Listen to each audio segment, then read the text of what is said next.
B'investiment ta' 80,000 euro sar xogħol ta' rinnovar f'dar Santa Marija f'Ħal Farruċ. Dar li titmexxa mill-Aġenzija Setqa u fiha jgħixu persuni li jkunu jridu jsegwu programm ta' riabilitazzjoni mill-vizzju ta' droga. Din id-dar ma kienx f'kundizzjoni tajba sabiex tilqa' fiha lil dawn ir-residenti. Kien għalhekk li l-Ministru għall-Familja u s-Solidarjetà Soċjali ħass li għandu jsir investiment sabiex ir-residenti jgħixu fl-aqwa ambjent.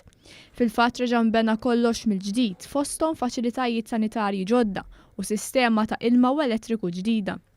Id-dar ġiet magħmra b'amara ġdida għal kmamar tas-sodda, aperturi ġodda u kċina ġdida state of the art. Bħalissa d-dar qed tilqa' fiha 6 residenti li qegħdin isegwu programm ta' 6 xhur sabiex jelbu l-vizzju ta' droga. Iżda bis-saħħa ta' dan l-investiment, id-dar se tkun tista' tilqa' 18 resident.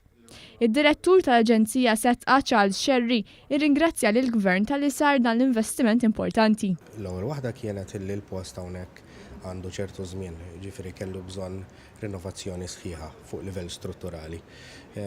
Meta nitkellem tiġdid u rinnovazzjoni kien pjuttost estensiv, qed nitkellmu fuq flooring ġdid totalment.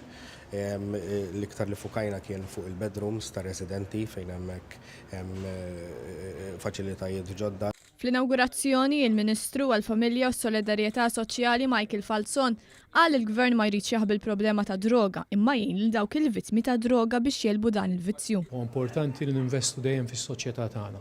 Soċjetà bħal soċjetà l-oħra għandha ċertu problemi, hemm ċertu realitajiet u importanti li bħala Gvern nikkejterjaw għalihom. L-irranġar ta' dan il-post li huwa faċilità riabilitazzjoni mid-droga u investiment fis-soċjetà tagħna li żgur li ħalli l-frott għal anqas nagħmlu soċjetà jekk mhux ħafna aħjar ftit aħjar milli għandna.